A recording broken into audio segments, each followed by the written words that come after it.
Hey, we got a couple of people waiting, and we're just getting started.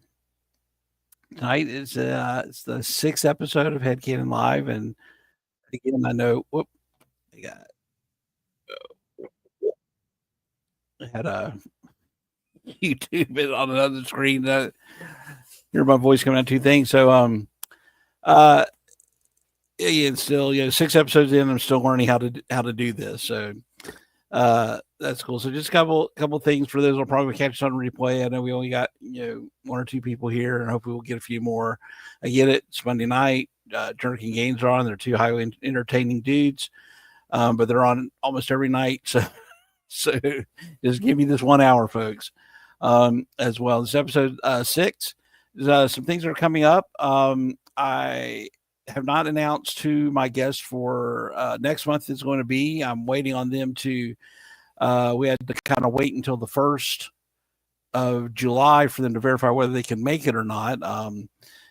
Somebody who's very popular. He's all over the place. So kind of get him nailed down to come on my spend some time to come on my show has been great. Just July, and then August right now for episode 8. I've got the guys from Hella Dope are going to be on. So we're looking forward to that. And that only leaves 2 more episodes. I'm stopping at episode 10 in October for the year. Then I want to kind of start reevaluating some things, how well this went this year. See if I can figure out another date and time to do this on. And do I want to spend the money on upgrading like StreamYard to do like sounds and crazy stuff? And so it gives me a couple months to kind of reset everything and take a look at what's going on with that. So moving on, like I said, if people come in, say something in the chat.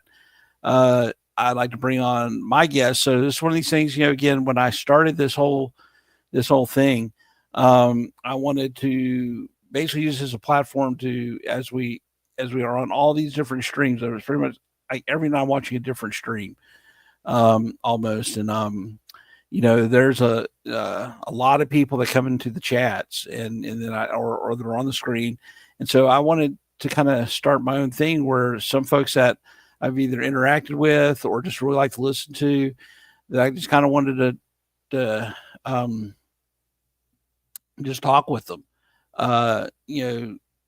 beyond just because, every show is starting to get to where it's almost like this same format, the shows. So we'll talk about the story, we'll talk about the news and stuff like that. But I'd like to start getting to know the people kind of behind this thing.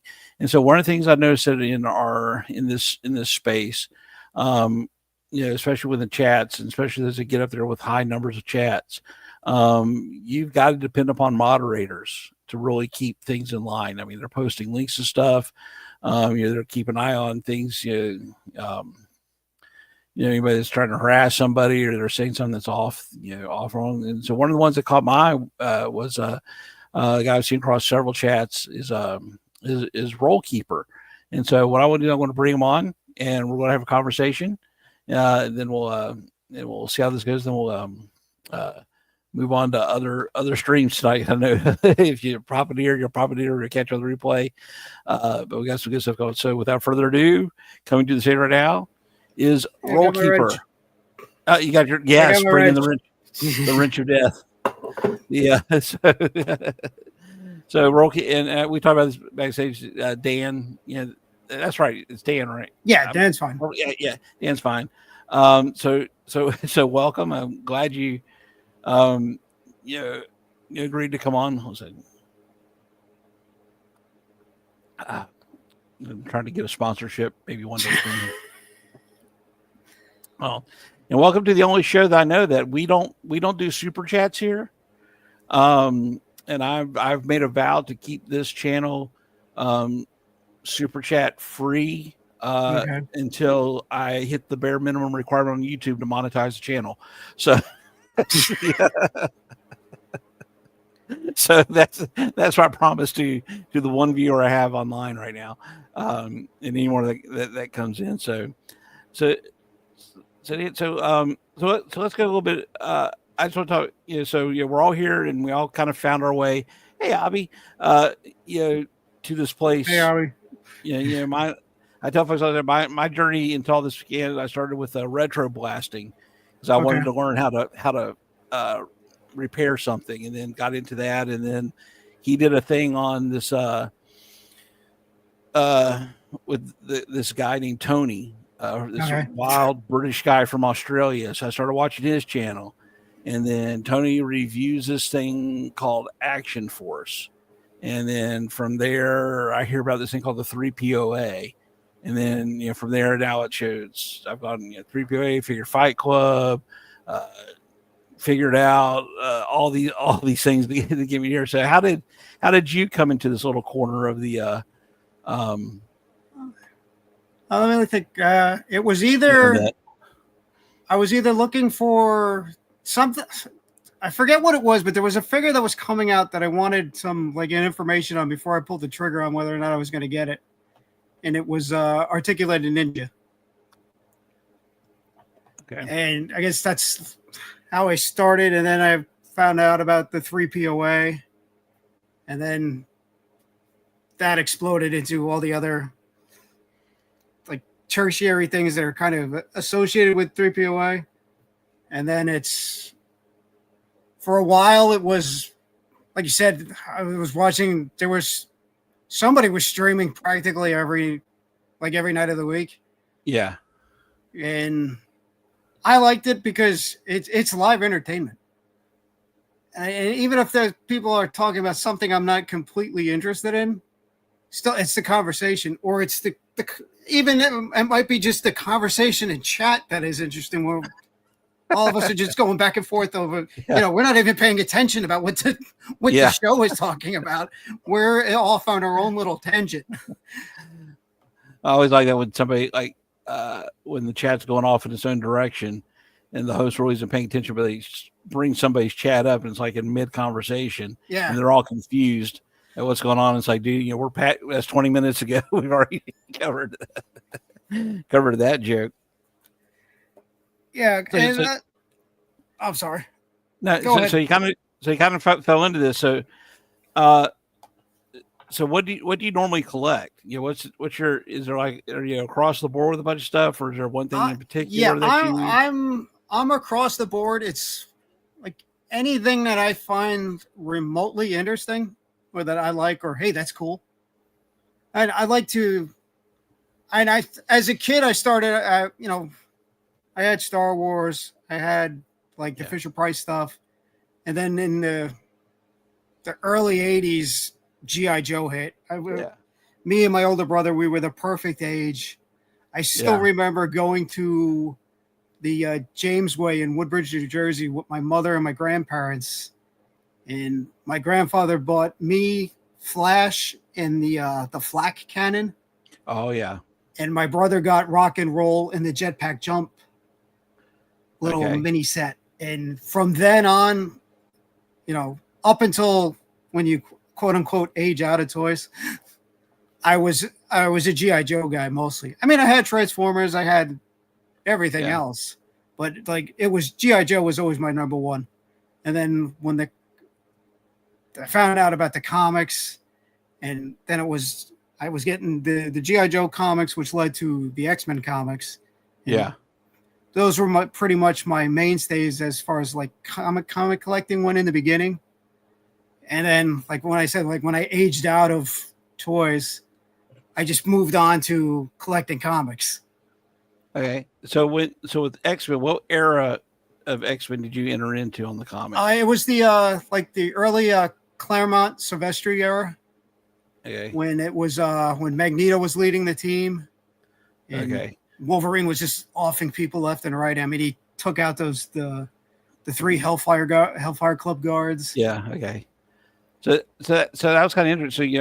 So for me, I was big Star Wars, and then when the G.I. Joe came out in the 3 3/4 inch, my dad didn't like science fiction. He thought it was silly nonsense, and but when the G.I. Joe stuff came out, I mean, I was going to my first Joes were, I got Rock and Roll and Short Fuse. Okay. And then I got a few other little things, and then I was kind of late into my childhood, so I had like a couple like 3 years. Saw 3 years of GI Joe before they started frowning upon that. But the comics was out, and I read the comics all through. That was like Transformers and GI Joe were like my religious comics throughout high school until about 10th grade, I think. I mean, I'd read occasional Spider-Man, Superman, stuff like that. Somebody gave me an X-Men comic, and it was during the Outback era. Okay. And then it was like just a few issues before Inferno started, and I was hooked on X-Men from there. So like the Outback era X-Men are mine. So I'm trying to recreate the Outback era with Marvel Legends right now, because that's my definitive team. That's my team. So yeah, because I was, like I said, I started in the Silvestri Claremont era. I forget which number that is. Yeah, I used to remember all that stuff, but I can't remember what I had for breakfast. But I know I had G.I. Joe. I started when I was, how you could like clip out the little thing in the back to get a subscription. Yeah.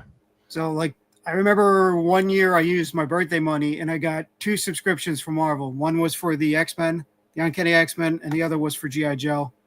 And I got from G.I. Joe 49 pretty much all the way up till when Marvel actually ended the Real American Hero line. Yeah. And wow. That they're still in my I guess they're somewhere in my parents' house. Yeah. I hope they're still bagged and boarded, but it was like one of those things when I moved out and I was like, every once in a while I think back, it's like, I hope they're still there, but if they're not, they're not. Yeah. Unfortunately, all my Joe comics were lost over time and moves and stuff like that. And I still have the when Marvel first put out the volumes, the compendium, the volumes 1 through 5, which is the first 50 issues. And then I could never find any after that. I know they've done it on, and and then but I read all the way up until the end. Even when I was in the Marine Corps, I was like, that was the the spinner rack at the PX every month. That was an event. The next issue came out. You get excited and stuff like that. And then when that ended, then I did the Devil's Due run, which is great. And then the IDW run, I didn't get into that. And then when they launched the Energon universe, I was really excited about that. And then when they said, well, Hama's continuing it at 301. And so I started paying. So let me see if it feels like I missed 150 issues. And I was like, to me, it was just like putting on an old coat again. It was like slipping right back in there. Like I didn't really need to know all that happened in that 150 issues. Hama writes like Hama writes, and you can easily fall in and pick back up where you're at. Because I've heard the Energon one is good. I just haven't gotten around to it. Because a lot of it is I got out of comics in the early 2000s when it got to the point where it was, there was 30 different covers. You had to get 30 different issues to just finish one cohesive story.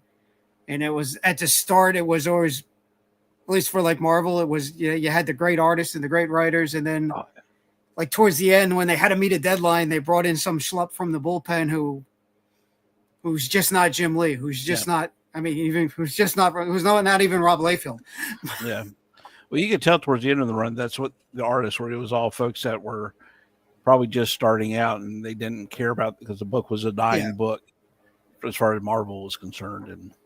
And like I went from reading comics to, I told this to Larry Hama at one of the Joe Fests I went to, because I had it was a hardback anniversary edition of like the Silent Adventure. Mm-hmm. And I got him to sign it, and I was telling him that the whole reason why because I love reading. Reading is one of my biggest hobbies. Oh yeah. And I was like, the reason why I love reading is because of G.I. Joe comic books. That's where I started. And then I went on to, Lord of the Rings and all that stuff. But I always go back to the real reason why I love reading is G.I. Joe comics. Yeah. Well, he did do a good job of like really cluing people into the realities of warfare and the camaraderie of, which, I experienced that during my military service. And I got to my very first Joe convention in '04. I got him to sign. I had a copy. I went and bought a copy of Special Missions #1. Okay. And I had him sign it, and then I didn't see him again until my second Joe convention in 2011. Nope, like somewhere around there. But he was again in Orlando, and I would go to him. And this time I brought him a copy of Nth Man #1. Ah, I remember Nth Man. Yeah. So, and he's like, "Oh, I cannot believe." I couldn't believe people remember this book. He started flipping through it, and because it was, So yeah, I made a custom. I don't know where it is. It's somewhere, but I did a custom of Nth Man. Oh, I've always wanted to do a custom of because it's one of those books where not many people know about, but the people who do know about it, like, really do love it. Yeah. Well, it was that real military feel that G.I. Joe had in like the NAM, which I think he worked on some of that. Yeah. To combine with the little superhero, twist in there, which was cool. So with so what do you now? What do you look at? Do you do vintage, or are you into the newer stuff, or I'm mostly I'm mostly modern. I mean, some of there's like, I like the vintage stuff I had as a kid. I still love it, but I don't know. It's like I'm like I don't want to say attracted to, because it doesn't seem right. Yeah. And I like the. I mean, originally I was a Lord scale, a 1/18 guy, and I had I got into the Joy Toy figures and Planet Green Valley and all of those, and that was my wheelhouse. That's what I stuck to. I really didn't. Legends existed at the time, and there was, it'd be like, hey, that Wolverine's cool, maybe I'll get that. But I wasn't into, well, I have to have every legend of every book I ever wrote, or every story I ever read. And I would just stick with the 4-inch figures. And then one day I was just perusing through my Kickstarter thing of Kickstarts to either back or just look at. And I came across this one from this guy who used to work for Hasbro, Bobby Valla. Oh yeah, I think I heard of him. Whatever happened to that little upstart company? Unfortunately, I heard it went out of business. Yeah, unfortunately, that first Kickstarter failed. But even though it wasn't what my thing was at the time, I was like, as soon as I saw it and read the pitch, I was like, yeah, I'm backing this, because I had backed some other Kickstarters, so I was a Kickstarter veteran or whatever, and I remember it not funding, and I put in, because you can put in the little comments at the end, and I was just like, I think you have something here. If you do come back and do it, I'm definitely, backing it again. And then the second Kickstarter comes through, the second one funds, and then of course everything's moving along smoothly, and then the world gets shut down because of a virus that nearly wipes us all out. We were all waiting for the end times. But I was lucky enough to get in like on the ground floor of Valaverse and the Action Force stuff, so I have that. I started focusing on that, and then G.I. Joe came back, which was the foundation of my childhood. So I was a G.I. Joe and Vala and Action Force stuff, and in my head they'd all fit together. And even with both lines, it's like, if somebody wasn't making a figure of somebody I wanted, I could do it myself. Yeah, I could either kit bash something, or I try to stay away from painting, because I can paint like vehicles and do like weathering and stuff, but faces and eyeballs just are beyond me. Well, I used to do like with the old O-ring figures, because they were so easy to, you take a screwdriver and you pop it open, you could swap out parts, and that's well, especially once I got to the point where I figured that's what basically Hasbro was doing, is they were using the same parts, and then I would try to paint them, and I was horrible at painting, so I stopped doing that. but I like the O-ring figures. There's a lot of people that's there. It's O-ring for them. I loved it when they came out with the 25th anniversary figures. I like the updates because they were doing something similar with Star Wars too, and I like the increased articulation and the look and the look of them. So that's why when they first announced they're doing the retro figures. I thought it'd be cool if they do the O-rings, but I wasn't excited about O-rings because I've moved beyond that. I like embracing the new. And then when they did the thing where they just did the 25th bodies again, I was like, okay, that's the thing. But and the same thing with these companies that do 5 POA figures, and it's like, why are you stepping back? Why there's so much more to do if you keep moving forward. Yeah, it's like, do you have the same articulation of the Star Wars figures that I had when I was like, yeah. What made me mad when they started going that way with Star Wars is because they would do these beautiful sculpts, but they took all the articulation out of them. So yeah. So you're so we're in all the extremes because we're loving the content and then we're getting to know folks. So how did you first become a moderator? Who decided to throw a wrench grab it and go? It was Action Figure Addict. Okay. 112th. He had a stream. It was me, Mython, and Alpha. It was just the three of us. And Mython's like, well, you're going to need mods. So Alpha's like, okay, you two are my mods. There's a question for you real quick. So, hey, RoleKeeper, where does a 400-pound gorilla sit? Well, there's one on my hat. I saw this the other day. I was going through Target just looking for the new Joes because supposedly they're hitting, but the Maryland area is usually picked clean. But I was walking past the one aisle and I saw this hat and I was like, oh, there's a purple gorilla on it. And I was like, I got to get that. It's a purple gorilla. How could you go wrong with it? You can't go wrong with a purple gorilla. And I'm like I lost all my hair, so I'm a big hat guy because like the sun's been trying to kill me since I was born, so I have to cover my head. So going back to the modding thing, so you begin modding, then you get on. So you're kind of telling me. So what? I know you said that the way YouTube runs things now, it will kind of prompt you guys on, hey, check this out. But it depends on because on some chats, it's there's the host can put it on slow mode to kind of slow it down because some chats are flying and it's nearly impossible to try to keep up with anything. But most of them it has for a pulse chat. Yeah. I mean, also most of the pulse chats, they're live, where it's just recorded live, and you can tell nobody. Yeah. There's the Hasbro mods, but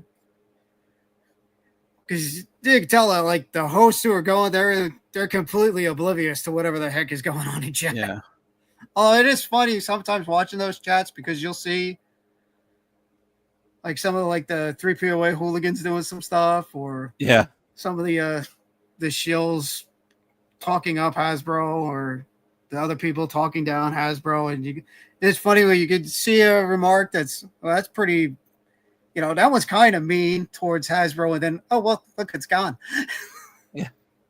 Well, so that brings it.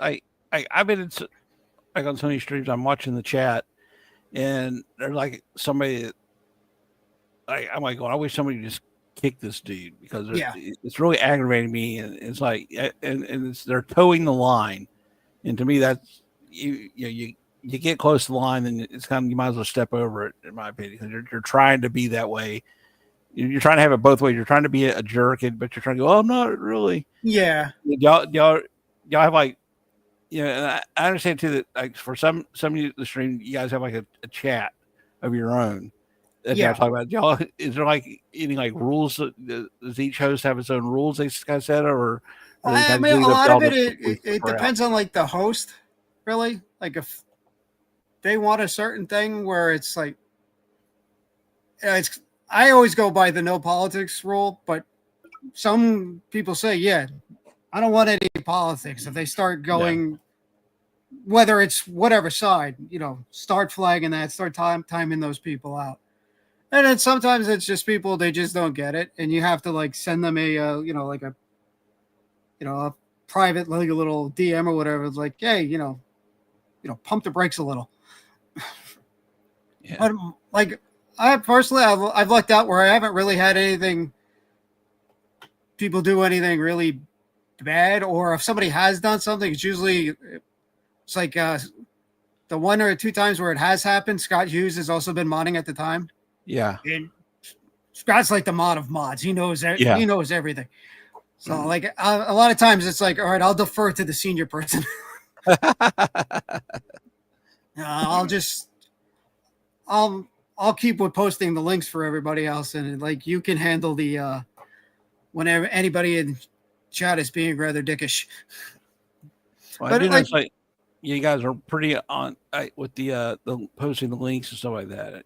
I mean, you guys like with a quickness that well, it's like what is it? Zakanin, when Hobby made me a mod for Figure Fight Club, we were talking back and forth because Zakanin and I are pretty tight, and I was like, because he was telling me how he modded other channels, because I was like, because modding open mic night is a lot different than modding a regular thing, because okay. for the most part, I have no idea who's clicking on the StreamYard link in the chat. So like, I know the regulars, like I know you, I know Raleigh, Yeah. I know Max and Talib and all that. I've gotten to know all of them. So like I said, Canon gave me this advice to just like set up a Word document that has everybody's links on it. And whenever, Oh, like on Tuesday when open mic starts, in one window I have the show on, and then on another window I have my Word document of everybody's links on it. okay. And like whenever Abby or whoever's hosting focuses on one person, then I just grab the link and post it in the chat and all that kind of stuff. See, it's learning stuff like that that kind of made me always hesitant to do something like this because it's kind of like taking the magic out of it. Yeah, because I just kind of I kind of view you, view the mods as you're walking Thor, with Thor's hammer bashing, and you're able to detect the evil that lurks in the chat. I said, oh, now we just keep a spreadsheet with everybody's links on it. A lot of it is just like I'm really good at multitasking, just because it was. I come from a law enforcement background, so I'm, people, like I'm used to having a bunch of different radio frequencies going off at once, and just kind of listening to everything. And I always say, you're hearing nothing, but you're listening to everything. So your dirtbag senses are finely tuned. Yeah. So, because Zakanin jokes that I'm like Osmandius from The Watchmen, where I have a bunch of different screens up. Because I usually, it's like, depending on the night, I might have between 3 to 4 streams going at one time. And that's just the YouTube stuff. I also have, depending on what night of the week it is, whatever, like if WWE or AEW is on, I usually will have that up. I'll be watching that on my actual TV. Or if it's baseball season now, so usually I'll have the Met game up. But if it's like Thursday night or Sunday, I'll have the an NFL game on. I joke that I'm giving myself ADD, but usually it's like I have everything's going on at once, and I'm still following everything. You should have probably called yourself multitasker instead of RoleKeeper. Get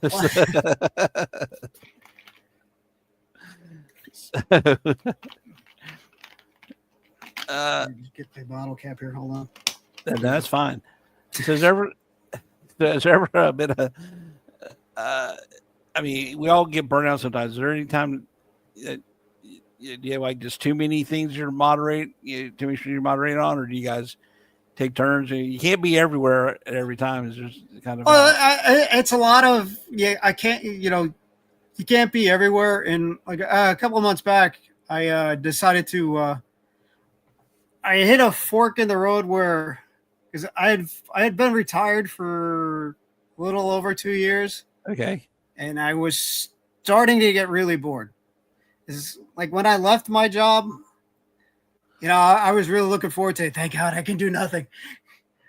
But at one point, it was like, I was realizing that I was never leaving the house, that I was just watching YouTube stuff.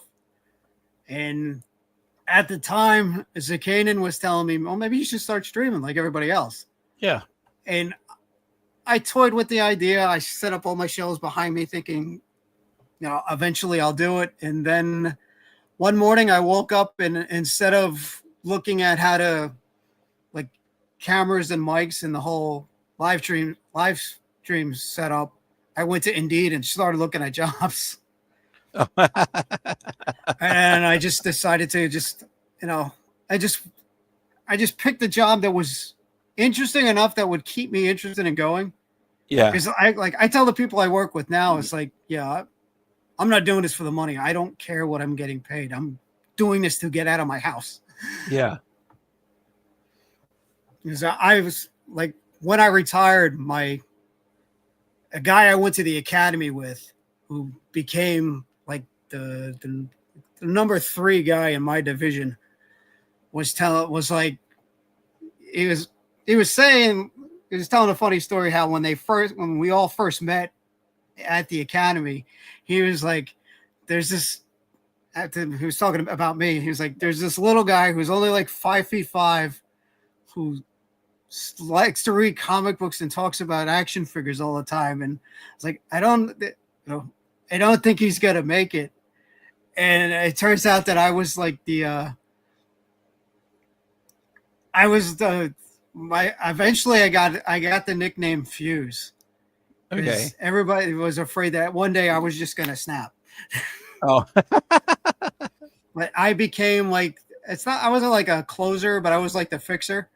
Yeah. Okay. If anything was going on, it's like, we need somebody to un-F this. Yeah. I would wind up getting the call that, hey, you got to take care of this. And I'd be like, all right, whatever. But as I was retiring, like my buddy Vince, he's like, Dan has actually hit the lottery in law enforcement. He's retiring with 25 years on with no ex-wives and no kids. Oh, wow. So it's like, when it comes to all this stuff, I can, like I said, I buy whatever's interests me. I can afford it just because I don't have a wife. I don't have kids. It's it's my money. I can do whatever the hell I want with it. Some people buy cars. Some people do a lot of traveling. I did enough traveling in my former job where I like staying at home. Yeah. No, that's a good place to get to in life. I don't wish I'm a little bit older. I was like heavy collecting before, and I got married, and kids come along, and then you kind of had to pull back on it, because kids are a very expensive hobby. Yeah. Do not recommend. But then you kind of start living vicariously through them, because so my kids are they have their own collection. They're all mostly all grown now. So, and then now that we moved past that, in the position, financial things changing life, I've gotten more back into it because at my age, I've got a stable life. Been married for 25 years, stable family, stable kids. So I'm not going to bars, not running around and stuff like that. It's either that or watch TV. So I have my collections of stuff, and I'm spending money I probably could put elsewhere, but I'm definitely spending more money than I probably should. But the other thing too is I can't take it with me. Yeah. Hey, if I can, yes, I did buy a nice car.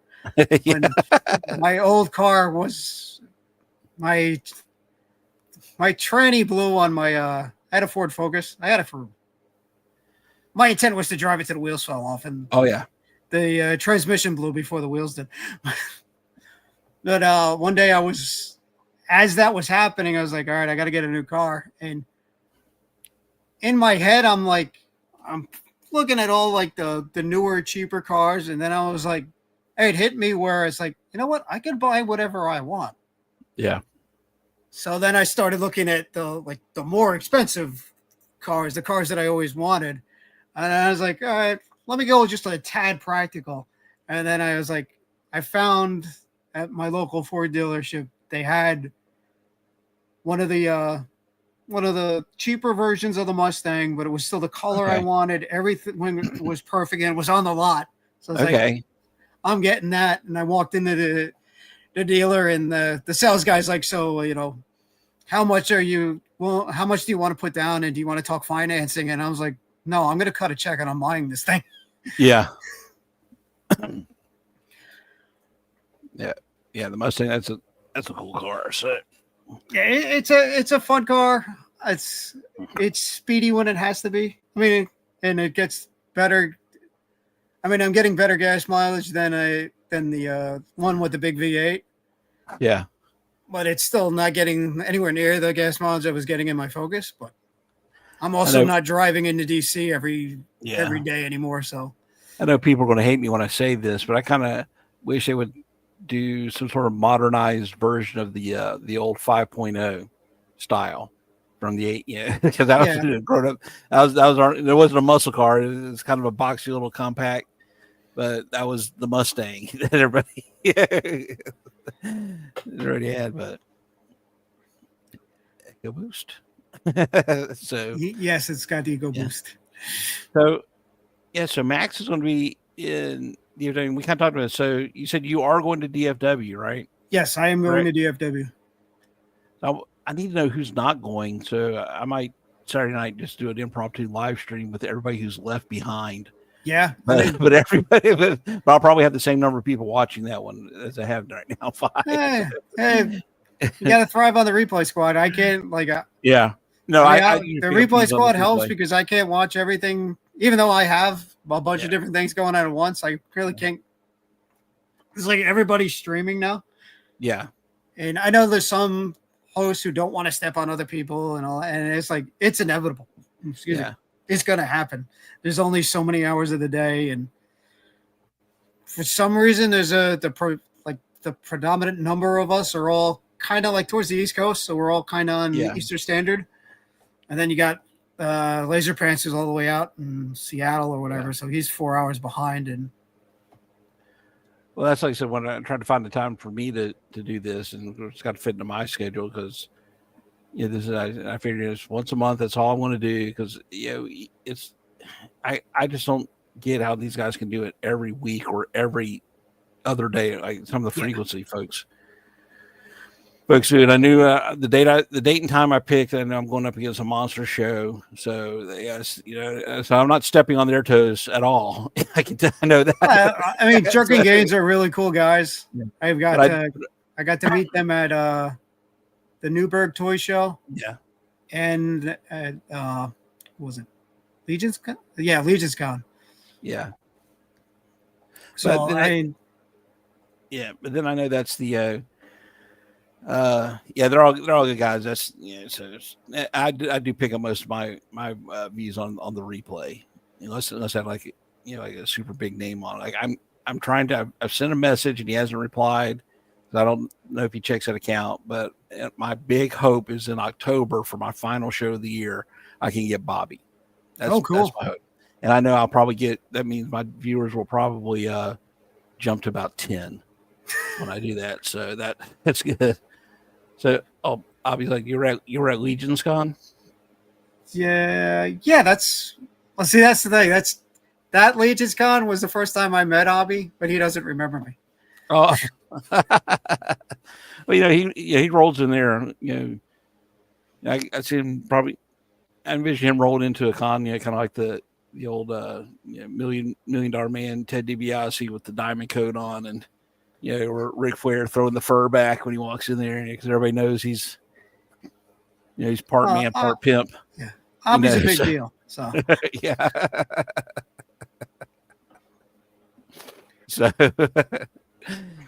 So, and that's the other thing that kind of encouraged me. I did, the one after show was later when Laser mentioned open thing. I got on there and I got to talk, and then same thing with Ninja. And then when Abby started doing the open night, he reached out to me and said, "Hey, would you like to be part of this?" And so I was like, "Yeah, whenever I can, I'll be on."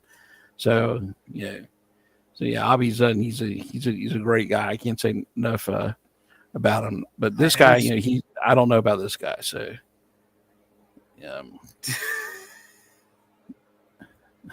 Max. Max is a trip. Yeah. But yeah, it's all great, and I call this a community too, because it's basically it's a group of people around a common thing, and we kind of talked about it. I said this is kind of the only thing that I can only compare it to my experience in the military, where you have a really group of diverse people, races, creeds, colors, religions, political affiliations, economic levels, that all come together around one central idea, and we lay all that aside, and we'll argue about the toys. That's what's great about it. But at the end of the day, we're all around this concept of really enjoying a hobby together. Yeah, because I'm coming. It's almost from the same world that you're, to an extent that you're coming from, because I'm coming from a law enforcement background where it's basically the same thing. Yeah.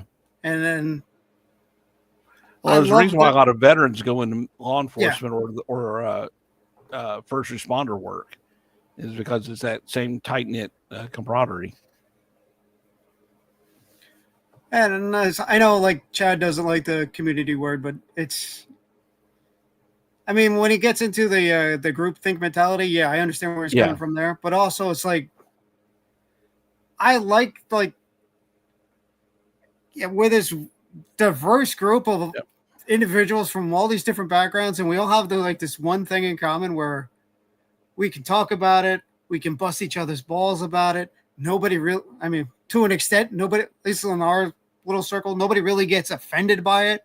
It's it's like, hey, you said something funny. And it's like, okay, well, I'm going to say something funnier back. Or, it's all in jest. It's not, somebody's not trying to be hurtful. Somebody's not trying to be demeaning and that kind of stuff. It's just we're all just a bunch of people, a bunch of friends just, shooting the shit. Sorry if I'm not allowed to curse. That's right. So YouTube doesn't even watch this show. So we're good. So it's the life of an E-list YouTube host. So it's that's why I was able to get you on. So that's the. Hey, you the first. No, I mean you and Avi are the only people who have actually asked. So. Well, it's like I told you before. Like I say, you interact with the chat, and I like I said, I had I've had Chad and Laser Pants and Articulated and John, and I love those conversations. But then I've had you, I had John Kukovic, who people I've interacted with the chat, and I just kind of just like the old time cut of their jib, that something just about them, makes me want to know a little bit more about them. So that I said that was my reason I started this, is that I wanted to learn more about the folks that are behind there beyond just, so, I can easily come on to have, and we could do, we can open up, what'd you get this week? And which I like to talk about toys. That's what we're here for. But again, I'm the guy that wants to know the why behind things. And I find the people is what interests me, because like I said, it's crazy. And again, it's around this whole thing with, this hobby. Literally we have people that have lived around the world, or came from different backgrounds, that we all speak the same language when it comes to, these plastic soulless objects. So. And it's like some people are really into Transformers, or it's at some point it's like, okay, that's not my thing, but that's cool. I can see why you like it. Somebody's really, hey, I just got whatever this new thing is, and it's it does this, and I was like, oh, that's cool. It's not my thing. It's not one of the things that I really go for, but that looks awesome. Has there been an action figure or anything that you were really looking forward to, and then when it actually came out, it was like they just kind of, it was like, nah, you guys totally screwed it up, or it was a complete Uh, disappointment. I'm trying to think because that's like. Sorry, I'm looking at like the Nah. shelves and stuff around me because I'm fairly easy to please, I guess. And like if something like if I'm usually plunking down to buy it, I'm buying it for a reason. Even if it's Yeah. just like I pick something up because I think, like I said, that looks cool. And if it looked cool then, odds are it's gonna look cool when I get it. And at some point I might be like, maybe I spent a little too much on all those. Like I have 11 gridiron hounds, the little like doom buggy thingies, not the Okay. all striker. And I have like two in each color, and then I have an extra third Okay. one. Wow. And I had them set up on my like behind me on the carpet, and I'm looking at them. I got all the figures I wanted them, and I was like, maybe I spent a little too much money on these things. But then it's like I had an idea where I want to build because, and like I said, I don't know if we talked about it while we were live, but I used to work for the Secret Service, so I'm using all these 1/12 scale vehicles to build a motorcade, and I want to Okay. have the guys in suits. I want to have the guys with the sunglasses. I want to have the Yeah. tactical guys. I want to have motorcade the motorcycles as the lead. It's like the motorcade support unit. I want Nobody makes the 112 police cruiser yet. I'm hoping Ace gets around to Yeah. making the Interceptor. But until then, I'm planning on using some of the All Strikers as my lead and my tail card. Okay.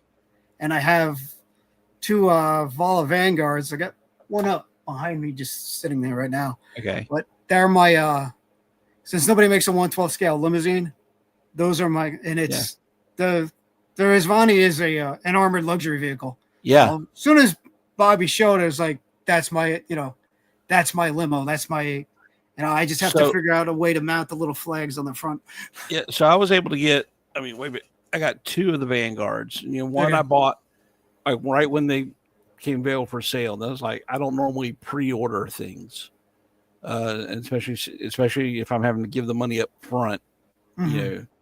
But when he announced that, I was like, I'm definitely going to get that. And then when he did the mystery boxes with the Vanguards, I did that, and I was hoping I would get a gray because I ordered a gray, and fortunately, the second one I got was a gray one, Oh, cool. unmuddied. So, because for me, desert, I live in Florida. Desert stuff is not desert and winter. I don't care about that stuff. So. Yeah. And then when he announced the haul, and I just got my email today that they're shipping. I ordered one to begin with. I'll probably get the second one. Okay. But I cool. want to take one because I have one that has the Steel Brigade decals on it. All right. And that one I'm going to put all the haul stuff on it as the combat. And the other one I have just the Action Force stickers on it. And that's why I want my executive vehicle. Okay. The nice clean. So I would love it if you ever did like a solid black, or better yet, I need an OD green one is what I need. Yeah. Or next line. So because I have about a bunch of the I'm sorry, I'm pointing off to where they are. Nah. But I have I got the ramen vans. Okay. Those are like my like we call them staff vans. Yeah. Staff would sit in. And I found it's a 112 scale remote control ambulance. Okay. That you can't fit the figures can go in the back, but they can't like fit in like where the drivers would be. Yeah. But it's the perfect scale, and it looks like an ambulance. And since I'm building a motorcade, you need an ambulance because the ambulance is always at the end of the motorcade. And like I said, I was in the Secret Service, and a lot of times in my career, I was assigned to what we call the tail car, and that's you're the cruiser all the way in the back. And whenever it was time to train a new person, I would always say, well, the training is easy. All you have to do is don't rear end the ambulance. So I've been wanting one of those ramen vans because I got this idea in my head of the back end of it opening and have the Praetorians coming out, like Okay, cool. The Crimson Dynamics guys drive around in the van till they get to it and they open up the back of it and the Praetorians come out. And that's when I'll probably, maybe if there's any left towards the end of the year on BBT, I might get one. But I did, and this is the second thing I've ever pre-ordered to wait as long. But that's because the money isn't due now, but I had to put a down payment on it, was that Hunter tank from Robin. Oh, yeah. I mean, I wanted to get the flank system to go with it, but I was like, I can only justify, and I'm barely able to justify just the tank itself to my wife. So that's the. Yeah, I have probably I probably have too many pre-orders. I can't. It's like every January I tell myself, okay, no more new pre-orders, and then that lasts for maybe a week or two.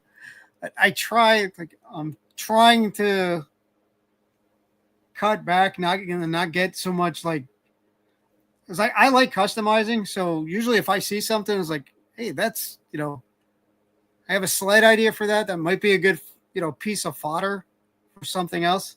Driven by the MC mid-range. Yes, I think that is it. It's under my desk. I can't really if I move my keyboard tray, everything that's in front of me is gonna fall down. But yes, Junkie, and I think that's the correct ambulance. Yeah, so CR. Yeah, I forgot what I was saying. Saying they're only like $30 on eBay. Yeah, I got it at Target, and it was on sale at the time. But from their website, it's a good little toy. I mean, I haven't I don't drive it around as an RC car, but it's there to be my ambulance. So do figures actually fit into it, or is it just? They'll fit in the back.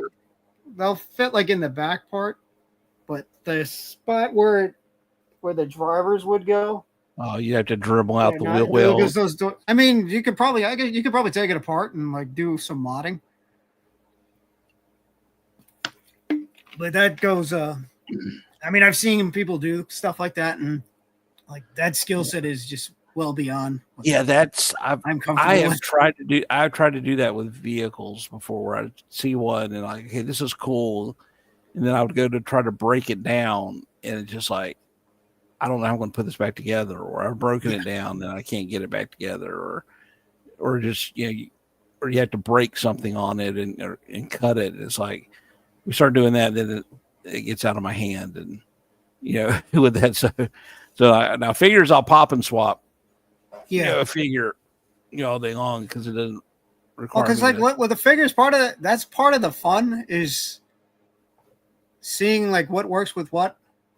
Not everything is going to be 100% guarantee that this one thing is going to work with the other, but at least for me, part of the fun is figuring out that that actually worked. Because I took the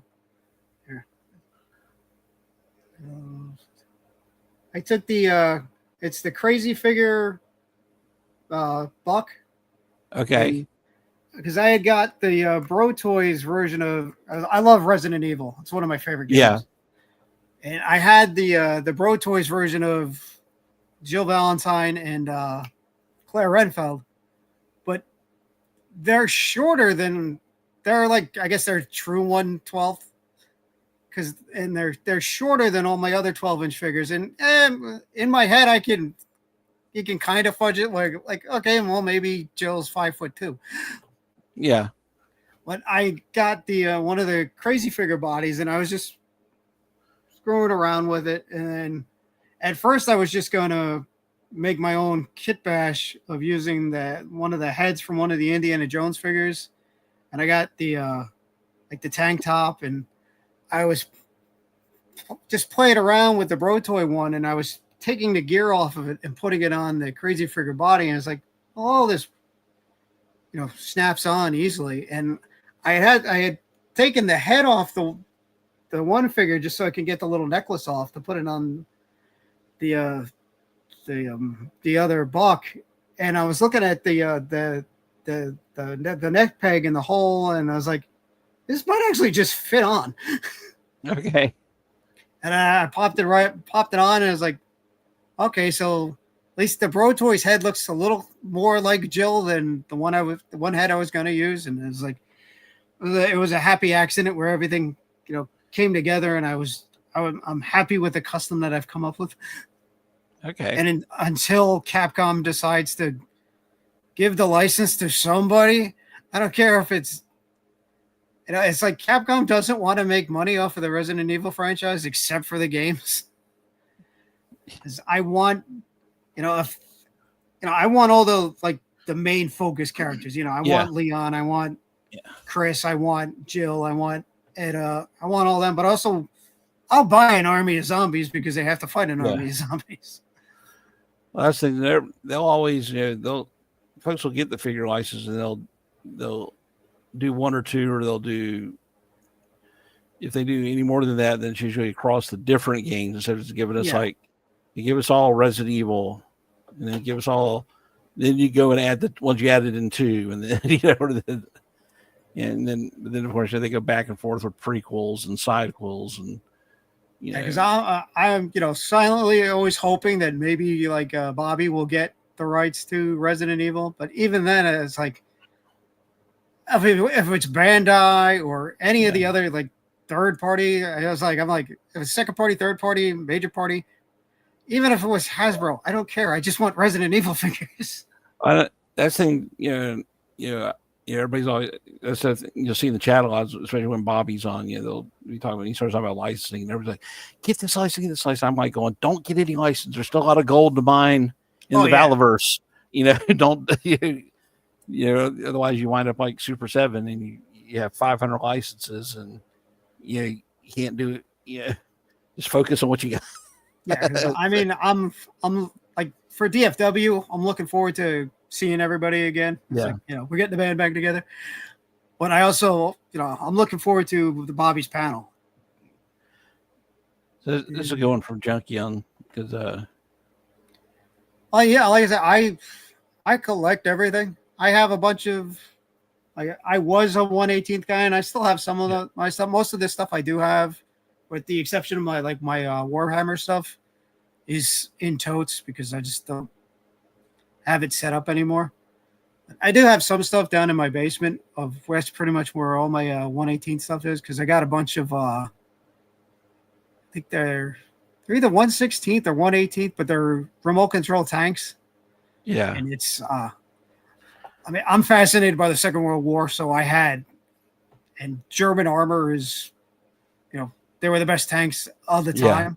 So I have like a Tiger 2, a Tiger 1, a Stug, a Jad Tiger, like a Panzer Mark IV, a Panzer 3, and I have the Marauders World War II figures. Okay.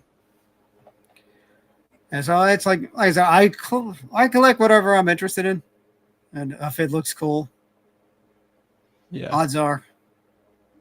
I used to play World of Tanks, and I used to like that. Because I've always liked anime, so because I could remember watching Star Blazers on Saturday mornings when I was in the 70s. Yeah. And then I grew into to Robotech, and then eventually I found the Tank Police and Ghost in the Shell. Yeah. And that stuff. And I've always been into anime. So and I there's the anime girl figures. Oh. Yeah. Usually Ninja will send me messages, have you seen this one? And my usual response is, I've already got it on pre-order. Well, I've told this story before. I grew up on the same Battle of the Planets and Star Blazers and Astro Boy and all that, and then the Robotech when it came over, and then in '93 I get stationed in Japan for a year. Okay, cool. And I walk into my assigned room, and my roommate's here. And he's got this robot figure that's about 14 inches tall, standing on his little desk. I'm like, what is that? And he says, that's a Gundam. I'm like, what? And he's like, and I was like, is that what is that he says it's a model kit. I'm like, a what? And so he started moving the arms and articulating the fingers, and he pressed down on it, and like the vents on the legs popped out and would pop in.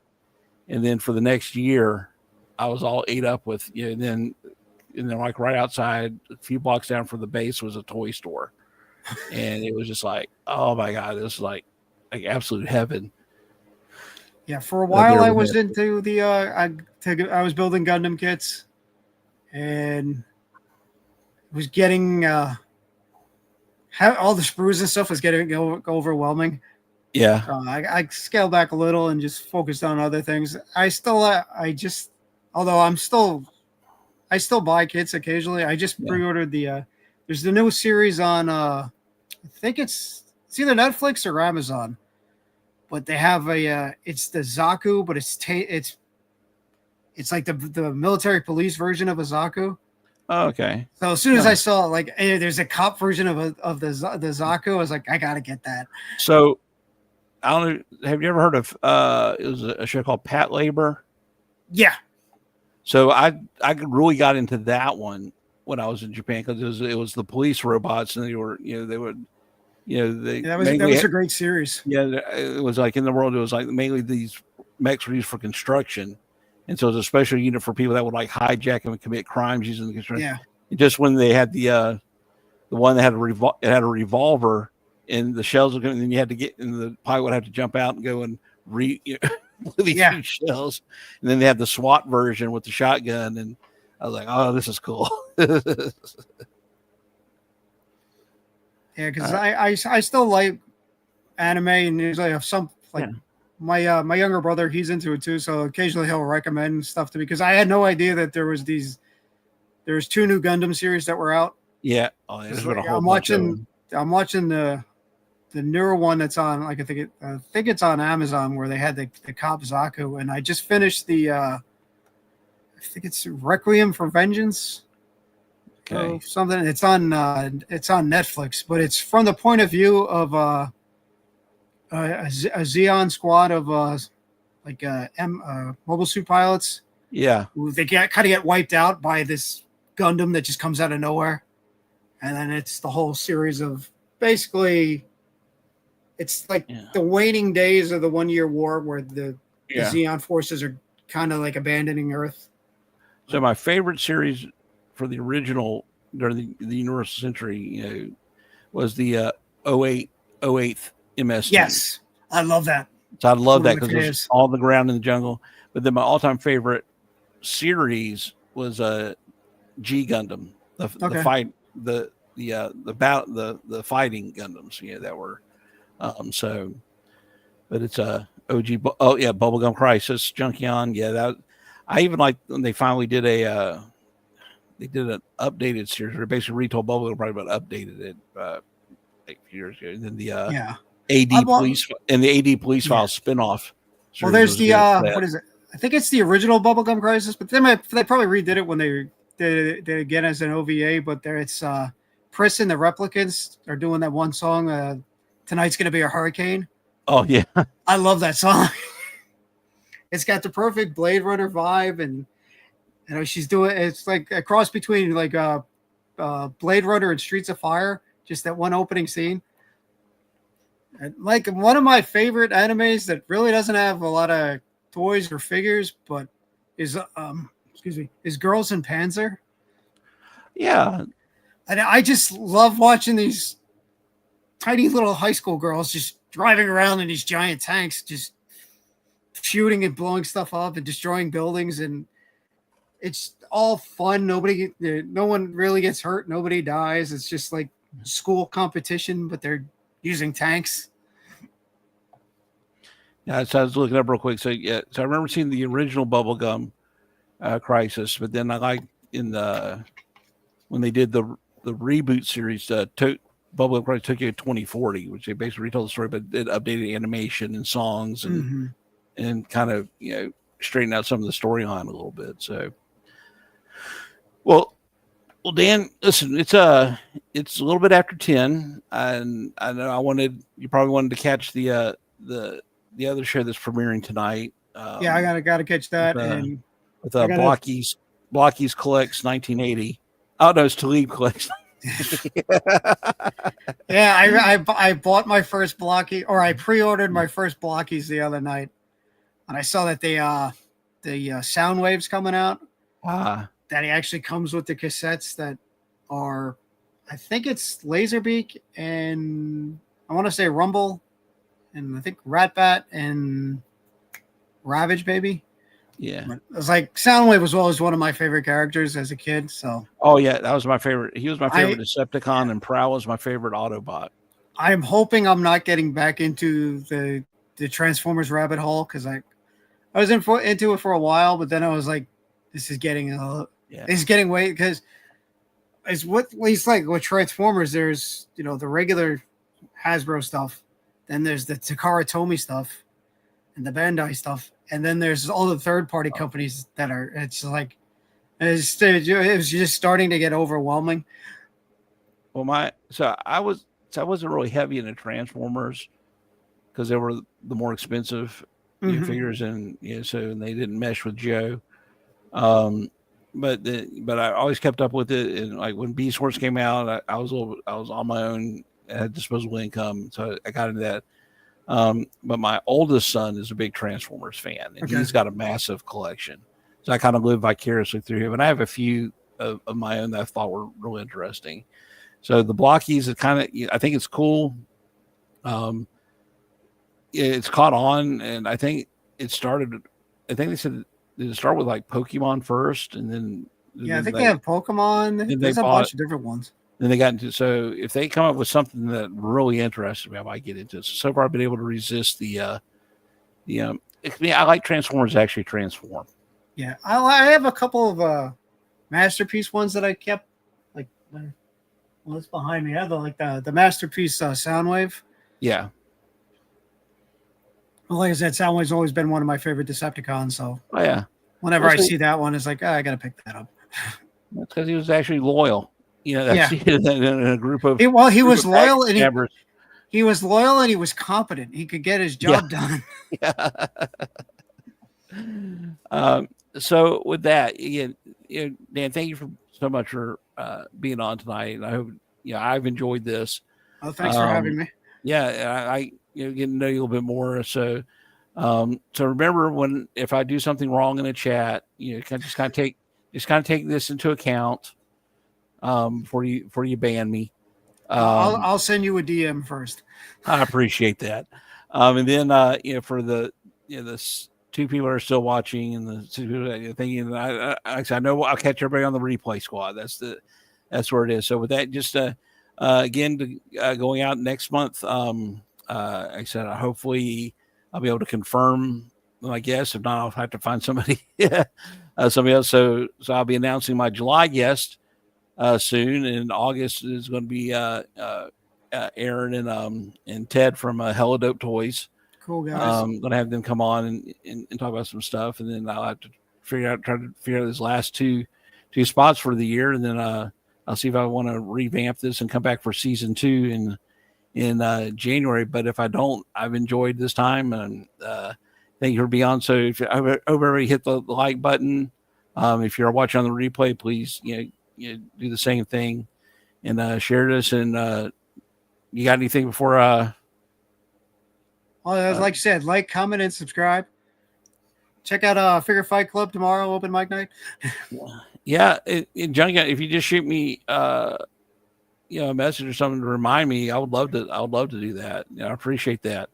You got to so with that, thank you all. Y'all have a good night, and we will see you next month. Be safe, everybody.